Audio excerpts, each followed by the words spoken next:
So the first element in the Quranic text is Rasm al-Uthmani, which is the consonantal text prepared by Uthman radiallahu anhu.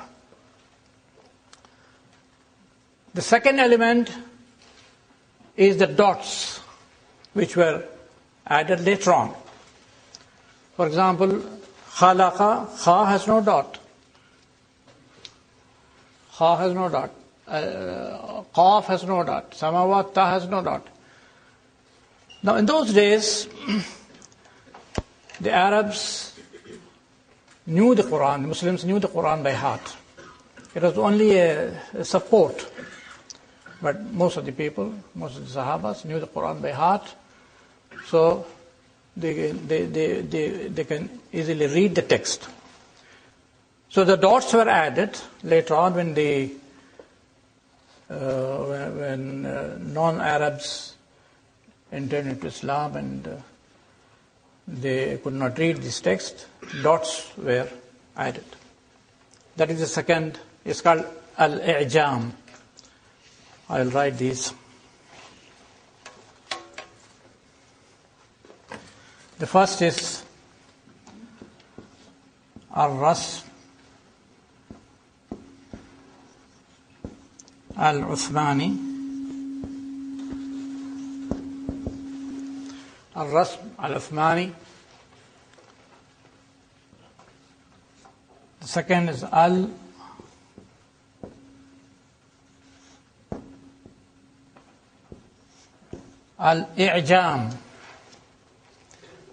Al-i'jam is a masdar from which conjugation, which form?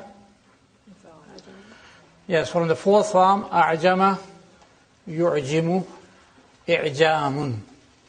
I'jam is putting the dots. That is why a dotted letter is called harfun mu'jam. It is ism maf'ul, harf mu'jam. Harfun mu'jam is a dotted letter, like jim and kha. But ha, for example, is غير mu'jam.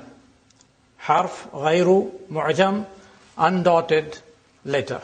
Dal is غير mu'jam, dhal is mu'jam. Ra is غير mu'jam, zay is mu'jam. Sin غير mu'jam, sheen mu'jam. So al-i'jam is the process of adding the dots to the letters.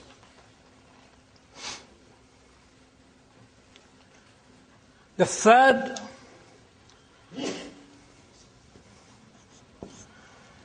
element is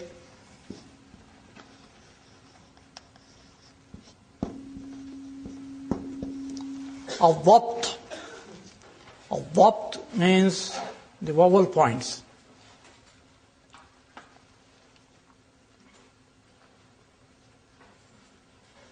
Like fatha, dhamma, kasra, madda, shadda, all these are included in al-dhabt.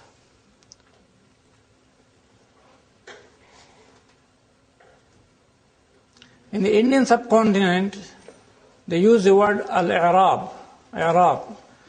That is not correct. But i'rab, you must have learned in the Arabic grammar, is to find out the correct ending of a noun or a verb in the sentence. For example, عندي كتاب is marfu'. قرأت كتابا, I read a book, it's mansub. وجدت هذا في كتاب, I found this in a book, it's majroor. Now this is i'rab, the changing of the endings of a noun or a verb, mudari', to show its function in the sentence. That is i'rab, which in European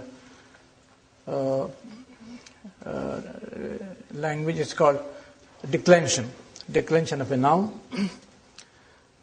That is i'rab. But calling the vowel marks, vowel points as i'rab is not very correct. So it is called adapt. Adapt. These are the 3 points. The consonantal text prepared by Uthman radiallahu anhu, which does not have either dots or the vowel points. Later on, vowel points were dots were added. Later on, vowel points were also added. In the beginning, vowel points were not like the one we have, lines, but there were dots also. Dots in front, dots below, and dot above.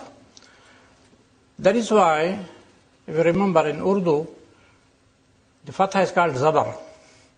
Zabar means above. Zair means below. Pesh means in front. So these indicate the positions of these points in the writing. They were dots, but in a different color, different ink. Red dots, above is fatha, below is kasra, and in front of it was dhamma. But later on developments were made, and we have different forms. In Ajam, there are very little difference in different countries. There is only one difference which I would like to mention. In Morocco, qaf is 1 dot above. 1 dot above is qaf. 1 dot below is fa.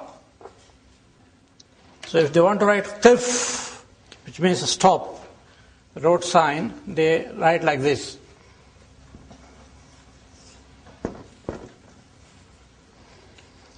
If you go to Morocco, be careful. You may go right into the arms of a policeman. Moroccans read qira'ah, which is called warsh. Warsh. So they write also in this writing qaf 1 dot above and fa 1 dot below. And we in the Quran complex, King Fahd Quran complex, we have published Quran according to Warsh also. So we get a lot of letters from different parts of the world saying, you don't know how to write the Quran. You write 1 dot for qaf. So we have to explain to them that this is how the Moroccans write. With regard to adapt, there are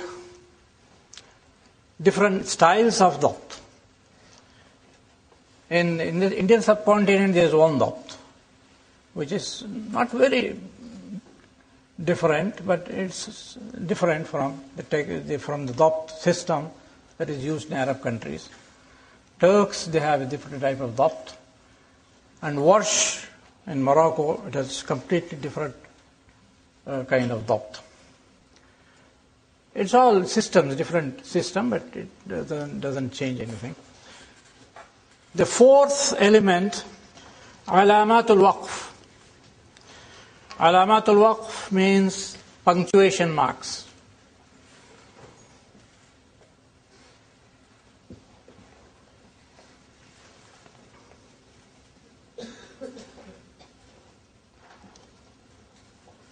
These are also, different countries have different systems. India and Pakistan, they have got a different system. In Arab countries, they have got a different system. And these are of recent origin, maybe about 200 years old, 250 years old, not very old. That's to guide the reader where to stop, where not to stop. But in the Indian subcontinent, they have got so many signs that one gets confused. There are a lot of signs, and some of the signs are contradictory. One sign says you stop, the other sign says don't stop.